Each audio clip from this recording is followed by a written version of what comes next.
नमस्कार, public news times channel Shimla में आपका स्वागत है। लोक निर्माण मंत्री एवं मंडी संसदीय क्षेत्र से कांग्रेस प्रत्याशी विक्रमादित्य सिंह ने विश्व हिंदू परिषद और राष्ट्रीय सेवक संघ से पूछा सवाल, क्या संघ और परिषद भाजपा द्वारा दिए गए ऐसे प्रत्याशी का करते हैं समर्थन जिनके खान पान पर उठ रहे हैं सवाल। एक हाथ से जब देते हैं तो दूसरे हाथ को उसके बारे में पता नहीं होता है। हमने भी अपनी सैलरी से जो है दान दिया है, मगर हमने तो कभी उसके बारे में कोई ड्रामाबाजी नहीं करी। हमने तो कभी मीडिया में आके नहीं कहा कि इतना पैसा हमने दिया है, इतना नहीं दिया है। तो ये चीज़ें, इस चीज़ को जो है इस तरीके से जो सेंसेशनलाइज करने का प्रयास किया जा रहा है, ये बिल्कुल भी सही नहीं है। और बार बार जो एक वो बयान दे रही हैं कि कांग्रेस पार्टी हिंदू विरोधी है और हम हिंदू विरोधी पार्टी को हराएंगे, मैं उनको बताना चाहता हूं कि मैडम, ये एक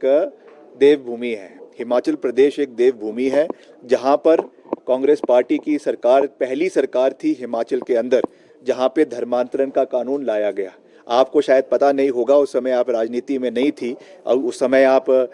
जो है वो राष्ट्रीय स्वयंसेवक संघ से या आप भाजपा से नहीं जुड़ी हुई थी। ये इतिहास में जब आप जाएंगी तो आपको पता चलेगा कि राष्ट्रीय स्वयंसेवक संघ ने और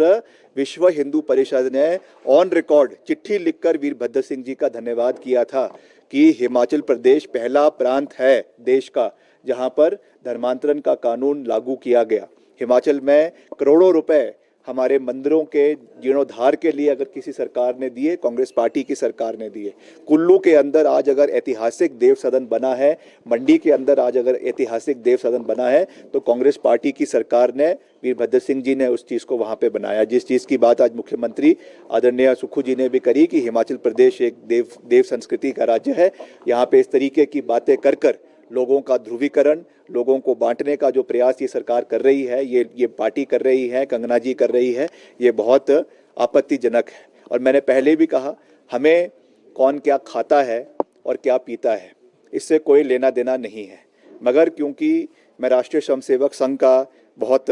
मान सम्मान करता हूँ, जो उनके यहाँ के प्रांत प्रचारक हैं श्री संजय जी, मैं उनसे ये सवाल पूछना चाहूँगा। मैं विश्व हिंदू परिषद के जो हमारे साथी हैं, जिनका मैं बहुत मान सम्मान करता हूं, उन्होंने मुझे निमंत्रण भी दिया राम मंदिर जाने का, मैं वहां पे जाकर आया, मेरा सौभाग्य है। मैं उनसे ये जानना चाहूँगा, उनकी प्रतिक्रिया जानना चाहूँगा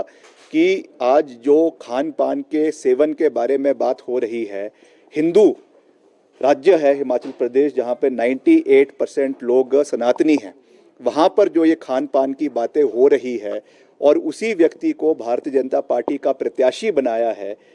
मेरा कोई व्यक्तिगत राय नहीं है, मगर जो चीज़ें जग जाहिर है, जो चीज़ें आज पूरे देश, पूरी प्रदेश जिसके बारे में चर्चा कर रहा है, राष्ट्रीय स्वयंसेवक संघ का उसके ऊपर क्या स्टैंड है, क्या वो एक ऐसे प्रत्याशी का समर्थन करते हैं जिन्होंने इस तरीके का खान और पान पूर्व में किया है या वर्तमान में किया है, वो चीज़ें तो वो जाने, मगर राष्ट्रीय स्वयंसेवक संघ का इसके ऊपर क्या प्रतिक्रिया है, ये आने वाले समय में जानना बहुत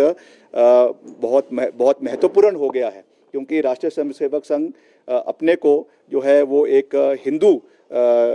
एक ऑर्गेनाइजेशन के रूप में प्रोजेक्ट करती है, हम उनका बहुत मान सम्मान करते हैं, इसलिए उनका क्या व्यू इसके ऊपर है, ये शायद आज प्रदेश की जनता भी जो है वो जानना चाह रही है। बात करना चाहता हूँ कि मुझे मंडी संसदीय क्षेत्र से पार्टी ने नुमाइंदा बनाया है। हालांकि मैंने टिकट के लिए अप्लाई नहीं किया था। मुझे शिमला ग्रामीण की जनता ने बहुत प्यार दिया है, मान सम्मान दिया है, और दूसरी बार रिकॉर्ड मतों के साथ शिमला ग्रामीण ने मुझे अपना विधायक बनाया है। मैं उनका कर्जदार हूँ और वहाँ के विकास कार्य करना ये मेरी प्राथमिकता पहले भी थी, आज भी है और आगे भी रहेगी। प्रदेश में मुझे मंत्री बनने का सौभाग्य प्राप्त हुआ है और मैंने पूरी निष्ठा के साथ प्रदेश के हर वर्ग के विकास के लिए अपना योगदान मुख्यमंत्री जी के सहयोग से देने का हर संभव प्रयास किया है। आपने देखा कि आपदा के समय में जहां एक समय में 4500 सड़कें बंद थी, हमने रिकॉर्ड समय में उन सड़कों को खोलने का काम किया। आज मैंने सुबह भी कहा था कि ये हमारे लिए दुर्भाग्य था कि सबसे ज़्यादा नुकसान अगर कहीं आपदा के समय में हुआ तो वो मंडी संसदीय क्षेत्र में हुआ, चाहे वो कुल्लू में हुआ, मनाली में हुआ, बंजार में हुआ,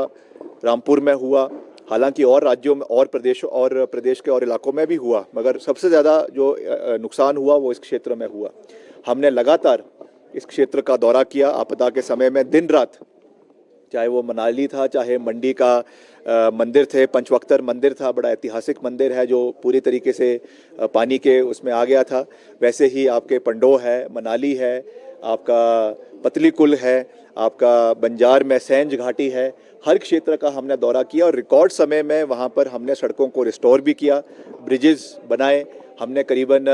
200 करोड़ के नए ब्रिजेस जो है वो बेली ब्रिजेस स्पेशली कोलकाता से मंगाए, उनको वहाँ पे लोगों के बीच में लगाया। और रिलीफ मैनुअल के हिसाब से मुख्यमंत्री जी ने जो आपके केवल एक समय में 1.5 लाख रुपए मिलता था उसको बढ़ाकर 7 लाख रुपए किया, लोगों को वो पैसा समय पर दिया, जिसमें सब लोगों का सहयोग रहा।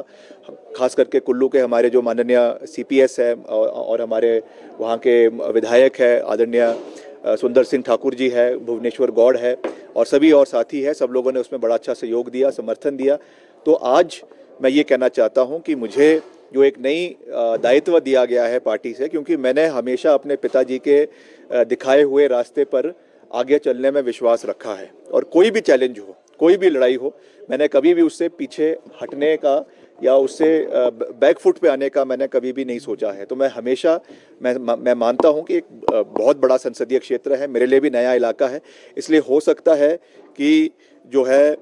हो सकता है कि चुनाव जो है वो टफ हो, मैं इसमें कोई दो राय नहीं है, मगर मेरे लिए चैलेंज है और मैं इस चैलेंज को एक्सेप्ट भी करता हूं और इस चैलेंज को पूरी अपनी मजबूती के साथ, पार्टी के सहयोग के साथ, सभी नेताओं के सहयोग के साथ, पार्टी के कार्यकर्ताओं के साथ और सभी नेताओं के आशीर्वाद के साथ हम लड़ेंगे और इस जीत को सुनिश्चित करेंगे। ये मैं आपको पूरा जो है वो विश्वास दिलाना चाहता हूँ। मैंने पहले भी कहा है कि हमारी प्रतिद्वंदी कौन है इससे मुझे फ़र्क नहीं पड़ता है, मैं उनका बहुत मान सम्मान करता हूँ। मैंने पहले भी कहा वो हमारे बड़े बहन की समान है और उनके ऊपर कोई भी ऐसी टिप्पणी नहीं करेंगे, ना करने देंगे जिससे उनकी या महिलाओं की प्रदेश में मान सम्मान में कोई ठेस आए, मगर उनको जवाबदेही सुनिश्चित करनी पड़ेगी। क्या उन्होंने आपदा के समय में क्या उनका रोल रहा? अब वो कहती हैं मैं तो अभिनेत्री थी और अभिनेत्री होने के नाते मेरा दायित्व नहीं था, तो मैंने तो ये कह रहा हूँ कि दायित्व केवल राजनेताओं का नहीं होता है, दायित्व हर प्रदेश के लोगों का होता है और ख़ास करके बेटी अगर वो अपने को प्रदेश की कह रही हैं तो उनको भामला में जहाँ उनका घर है क्या वो वहाँ पे लोगों से मिली? मनाली में उनका घर है क्या वो वहाँ के लोगों से मिली? दूर की बात तो आप छोड़ें, कहाँ जहाँ उनके घर है कम से कम वहाँ के लोगों के साथ दुख दर्द अगर उन्होंने उस समय रखे होते, साझा किए होते, तो निश्चित तौर से हम उनका इस चीज़ के बारे में बात करते, मगर उनका कोई योगदान नहीं रहा, नकारात्मक उसमें भूमिका रही जब उन। धन्यवाद। Public news times channel Shimla की ताज़ा खबरों के लिए जुड़े रहें हमारे चैनल के साथ।